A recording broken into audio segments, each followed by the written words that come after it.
Bienvenidos a Radio Sapiens, la radio científico-cultural divulgativa, radiosapiens.es.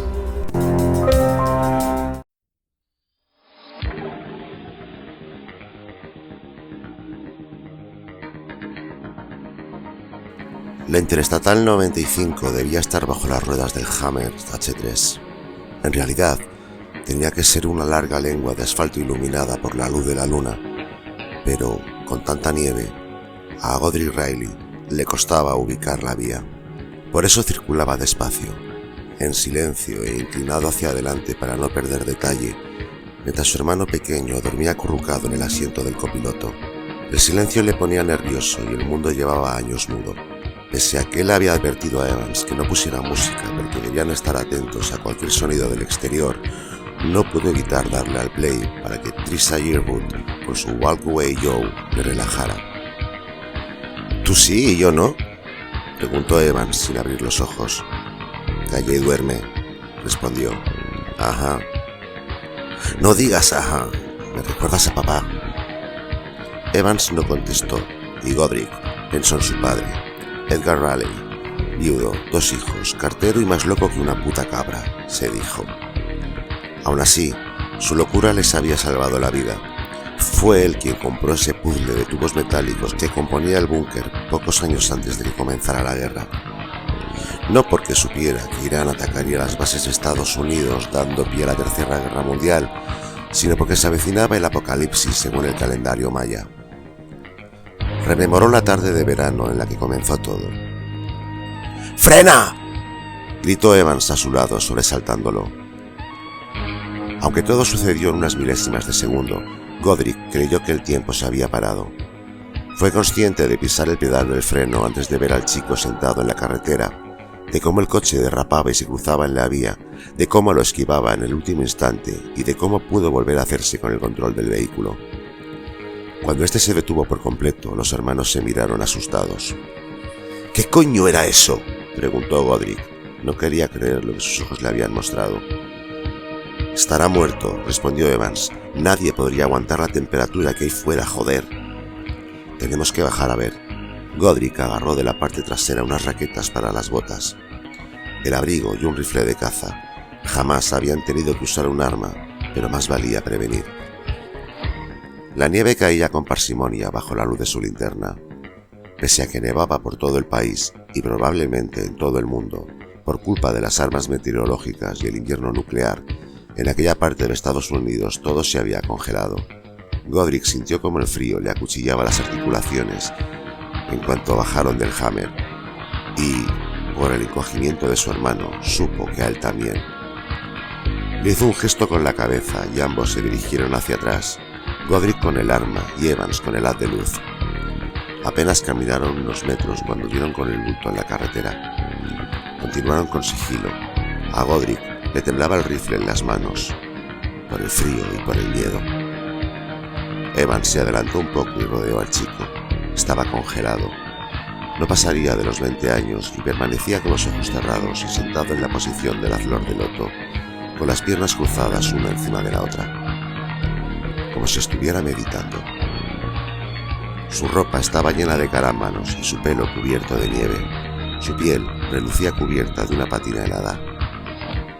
«La única persona que nos topamos en años y está muerta», dijo Evans, alumbrando el rostro del chico.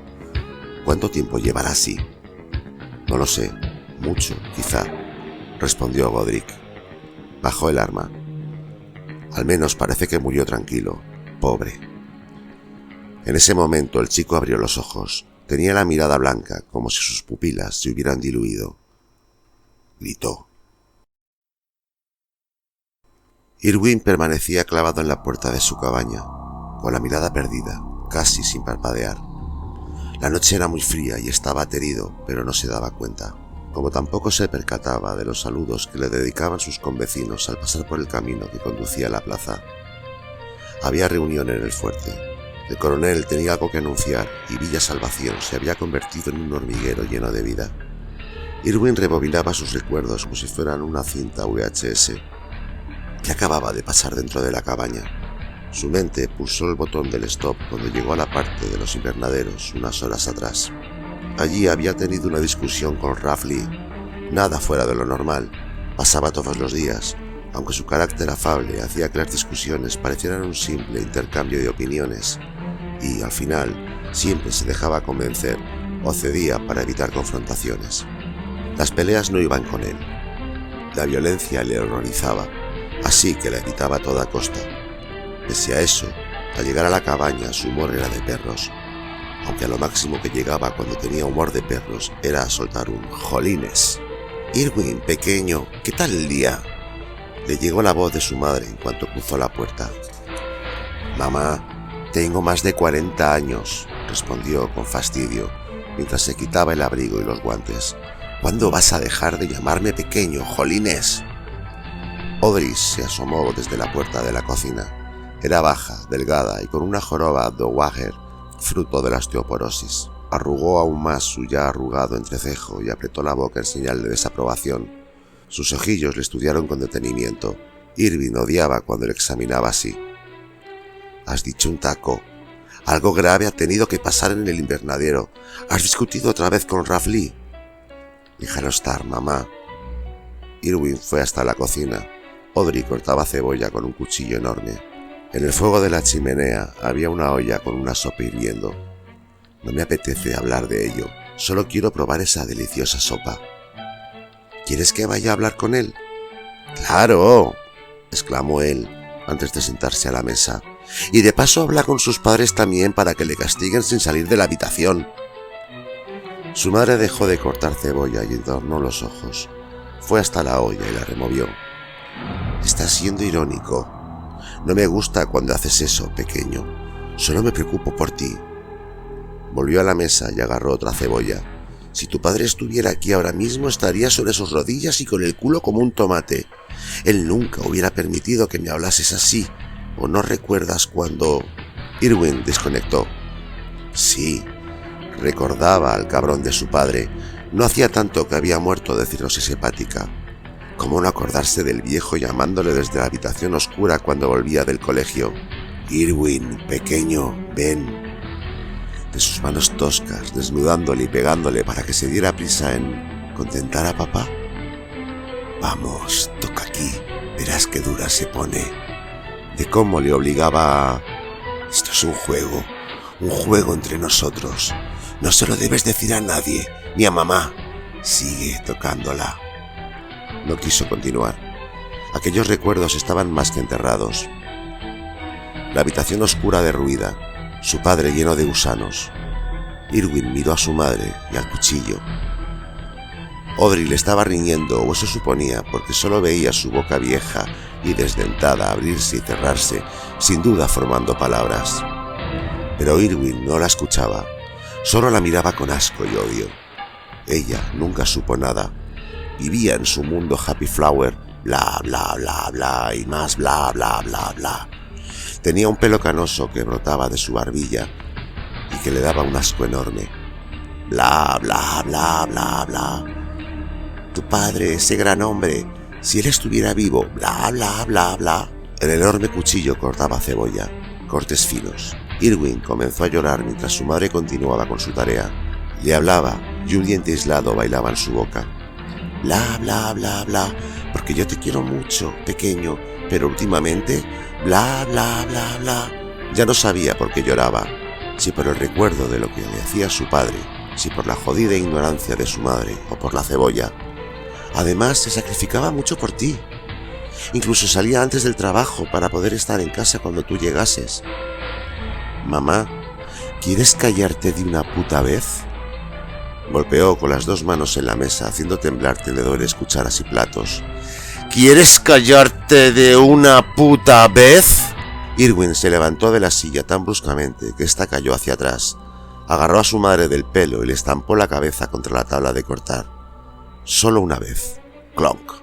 La anciana emitió un graznido pequeño, como si fuese un pequeño cuervo que se cae del nido y observa con miedo lo desconocido.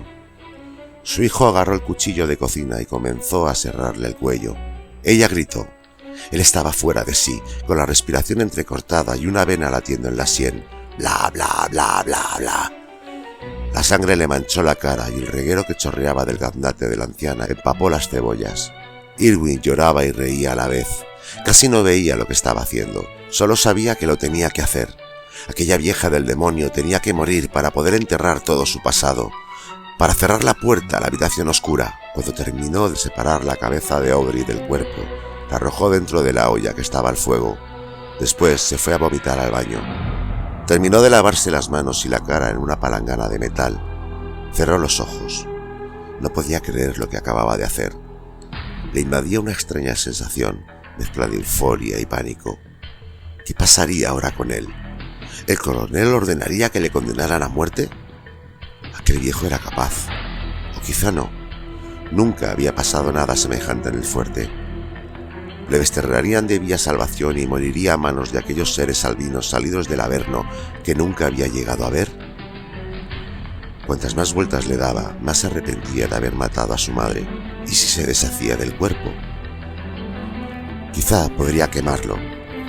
Después podría decir que Audrey había desaparecido y nadie le acusaría de nada. No, seguro que le pillaban. Había cometido una locura. Lo mejor sería entregarse, contarlo todo. Tenían que entenderle. Decidió salir del baño y afrontar lo que acababa de hacer. «Pequeño, ¿por qué has tardado tanto? ¿Te encuentras bien?» Irwin se meó encima.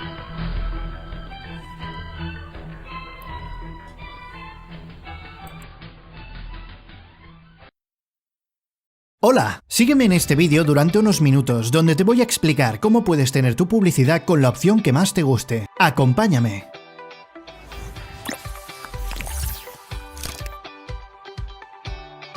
Aquí es donde trabajamos diferentes profesionales para dar voz a tu mensaje, desde un tema personal hasta cualquier mensaje que necesites para promocionar tu proyecto. ¿Cómo puedes solicitarlo? Muy fácil. Dirígete a la casilla Tu locución y cumplimenta el formulario interactivo. Lee bien, selecciona las opciones, responde cuando te lo pidamos. Verás cómo va cambiando el presupuesto conforme vayas incrementando o disminuyendo opciones. Y por último, dale a enviar. Nuestro equipo se pondrá en marcha inmediatamente para ti en exclusiva. ¿Y ahora? La gran novedad sonora, para escritores, autores, editoriales, autónomos, universidades y para quien o quienes deseen tener su audiolibro o audio lo que sea. Las aguas que le rodeaban se iban hinchando en amplios círculos. Luego se levantaron raudas, como si se deslizaran de una montaña de hielo sumergida, que emergiera rápidamente a la superficie. Se intuía un rumor sordo. Todos contuvieron el aliento al surgir oblicuamente de las aguas una mole enorme, que llevaba encima cabos enmarañados, arpones y lanzas.